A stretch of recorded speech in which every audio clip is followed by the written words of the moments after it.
নাহমাদুহু ওয়া নুসাল্লি আলা রাসূলিল কারীম। সম্মানিত আশিকে রাসূলেরা, আপনারা আমার সালাম গ্রহণ করুন। আসসালামু আলাইকুম ওয়া রাহমাতুল্লাহি ওয়া বারাকাতুহু। আল্লাহর অভিষেকের অনুষ্ঠান কেমন পালন করলেন আপনারা? আল্লাহর অভিষেকের অনুষ্ঠানে কি আপনারা শান্তি পেয়েছেন? আসলে দেখেন, ধর্ম না জানার কারণে আমরা কত বড় ভুল করে বসেছি। মুসলমানরা মনে করে ইহা সিয়াদের অনুষ্ঠান, সিয়ারা মনে করে ইহা কারবালায় ইমাম হোসেনের অনুষ্ঠান। আসলে কি এটা কারবালার অনুষ্ঠান? এই যে আল্লাহর অভিষেকের অনুষ্ঠান, এত ওই অনুষ্ঠান যে অনুষ্ঠানের মাঝে স্রষ্টা প্রভু হিসাবে সৃষ্টির মাঝে তার অভিষেক অনুষ্ঠান হয়েছিল। তিনি বলেছিলেন, আমি কি তোমাদের প্রভু নহি? সমস্ত আত্মাগুলা সমসুরে বলেছিলেন, কালো বালা, নিশ্চয়ই আপনি আমাদের প্রভু। সম্মানিত আশিকের রাসূলেরা, রাব্বুল আলামিনের এই অভিষেকের সম্মানে নিধি নবুয়তের যুগে আল্লাহর প্রেরিত যত নবী রাসূল এসেছিলেন, ধর্ম প্রচার করতে গিয়ে তাদের যত কঠিন কঠিন বিপদের মোকাবেলা হয়েছে, প্রত্যেককে 10 মুহররম তিনি মুক্ত করে দিয়েছেন, বিপদ থেকে স্বাধীন করে দিয়েছেন। আমরা যদি সঠিকভাবে অভিষেকের অনুষ্ঠানের গুরুত্ব বুঝতাম, তাহলে আমরাও বিপদগ্রস্ত থাকতাম না। আমাদের কঠিন কঠিন বিপদ এই দিবসের বরকতে আল্লাহ মাফ করে দিতেন। সমস্যা হচ্ছে, আমরা তো অভিষেক অনুষ্ঠানে জানি না। এই বরকতময় অনুষ্ঠানকে আমরা ধরে নিয়েছি ইহা যে সিয়াদের অনুষ্ঠান, সিয়ারা ধরে নিয়েছে ইহা শুধু কারবালার অনুষ্ঠান। আসলে কি ইহা শুধু কারবালার অনুষ্ঠান ছিল? কারবালার হাজার হাজার বছর আগে বিভিন্ন নবীদের কঠিন কঠিন বিপদ এই দিনে দূর হয়েছে। আদি পিতা বাবা আদম আলাইহিসসালাম নবীদের পিতা, সকল নবী রাসূলদেরও পিতা। তিনি 360 বছর গন্দম খাওয়ার অপরাধে বিচ্ছিন্ন ছিলেন আল্লাহ থেকে, পরিবার থেকে। এই আশুরার বরকতে, রাসূলের উসিলায় আশুরার দিনে আল্লাহ তাকে মাফ করে দিয়েছিলেন। তাহলে কারবালার ঘটনার কত আগে হযরত আদমের গোনা মাফের ঘটনা। এতে বোঝা যায় না এই অনুষ্ঠানটা সকল নবীদের কাছে সবচেয়ে প্রিয় অনুষ্ঠান ছিলেন, সবচেয়ে চাওয়া পাওয়ার অনুষ্ঠান ছিলেন। আমরা তো বঞ্চিতই ছিলাম।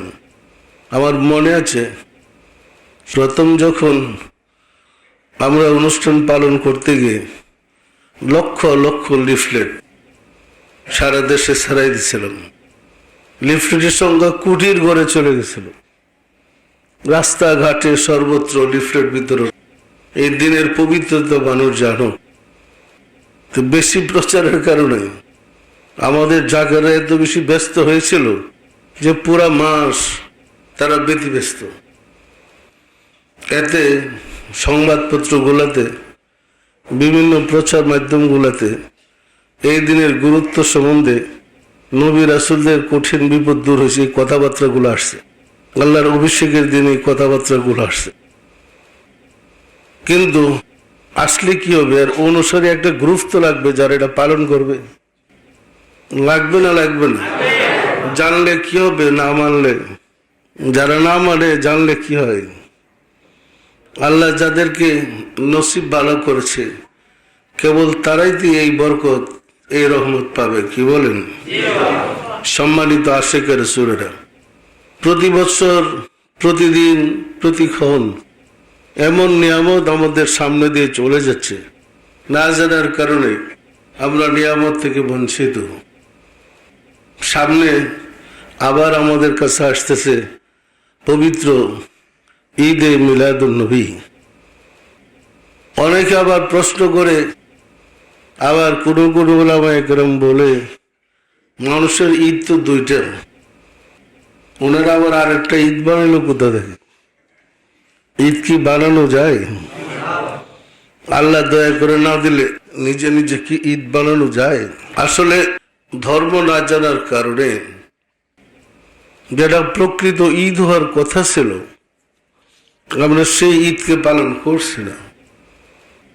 প্রকৃত ঈদ ছিল কুল কায়নাতের রহমত, রাহমাতাল্লিল আলামিন এই ধুলির দ্বারাই তাশরিফ নিয়েছেন।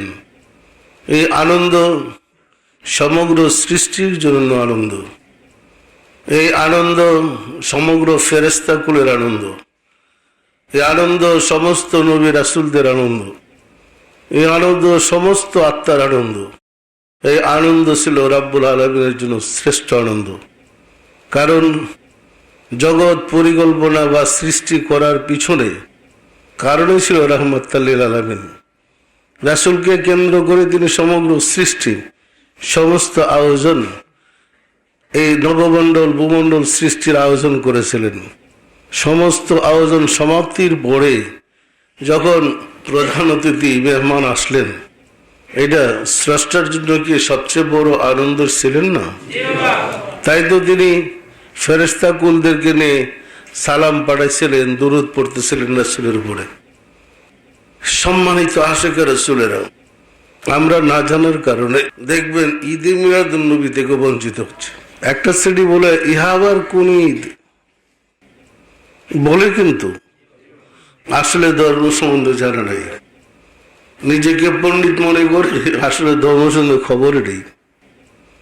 এই যে সৃষ্টি জগতের শ্রেষ্ঠ ঈদ, এই ঈদরা কুরবানির ঈদ না, গরু কাটার ঈদ না, আর গোস্ত খাওয়ার ঈদ না। এই যে সৃষ্টি জগতের শ্রেষ্ঠ ঈদ, সৃষ্টি জগৎ রাহমাতুল লিল আলামিনকে এই দিনে পেয়ে ধন্য হয়েছিল।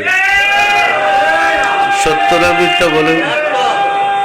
আমরা যদি মহব্বতের সাথে এই দিন পালনের লক্ষ্যে এখন থেকে আয়োজন করি, বাসায় বাসায় মিলাদ পড়ি এবং আমরা এই দিনটাকে স্বাগতম জানানোর জন্য জোরে ব্যবস্থা করি, এতে রাব্বুল আলামিন রাহমাতুল লিল আলামিন কি খুশি হবেন না হবেন না? সুতরাং আমাদের ধর্মটাই হয়েছে মালিককে খুশি করা। ব্যস্ত মেস্ততে যাওয়ার কোনো শখ আমাদের নাই। যারা ব্যস্ত যাওয়ার শখ তারা একটু উত্তর দিকে গেলেই পারে। আমাদের ব্যস্তের দিকে যাওয়ার কোনো শখ নেই। আমাদের আকাঙ্ক্ষা হচ্ছে মালিককে খুশি করা এবং মালিককে পাওয়া। কি বলেন? মালিকের কাছে থাকা, মালিককে নিয়ে থাকা। সুতরাং প্রত্যেকেই চেষ্টা করেন মালিককে খুশি করার জন্য। আমরা যদি মালিককে খুশি করতে পারি, তাহলে মালিক কি করবেন সেটা মালিকের কাজ। আমি বেহেশতে যাব, ওই কাজটা তো আমার না। আমাকে তো তিনি আশরাফুল মাখলুকাত করে সৃষ্টি করেছেনই। আমি তো সৃষ্টির শ্রেষ্ঠ আছি, আমার স্থান তো আছি। আমি কেন প্রার্থনা করব আমাকে মালিক কোথায় নেবেন? আপনি আত্মীয়র বাড়িতে বেড়াইতে গেলে আত্মীয় বুঝবে আপনাকে কোথায় শুইতে দেবেন। আত্মীয়ের সাথে ভালো সম্পর্ক থাকলে আপনার আত্মীয় বুঝবে আপনাকে কোথায় রাখবেন। কি বলেন? আপনি কি বলবেন আপনার ওই ঘরে শুইতে দেন, এই ঘরে শুইতে দেন? কি আত্মীয়ের সাথে ভালো সম্পর্ক থাকলে আপনার কি গোয়াল করে শুইতে দিবে? যেখানে ভালো সুন্দর সেখানেই তো রাখবেন। তো মালিক আপনার আমার মালিক, আমরা যদি তাকে খুশি করতে পারি, তিনি তো বুঝবেন আমাদেরকে কোথায় রাখবেন। আমরা কেন প্রার্থনা করি যে আমাকে এমুক জায়গায় রাখো, এমুক জায়গায় নেও? এটা কি বলা উচিত? আমরা আমাদের কর্ম করে যাব, তিনি আমাদেরকে ঠিকানা করে দেবেন। কি বলেন? পরিষ্কার না? পরিষ্কার না?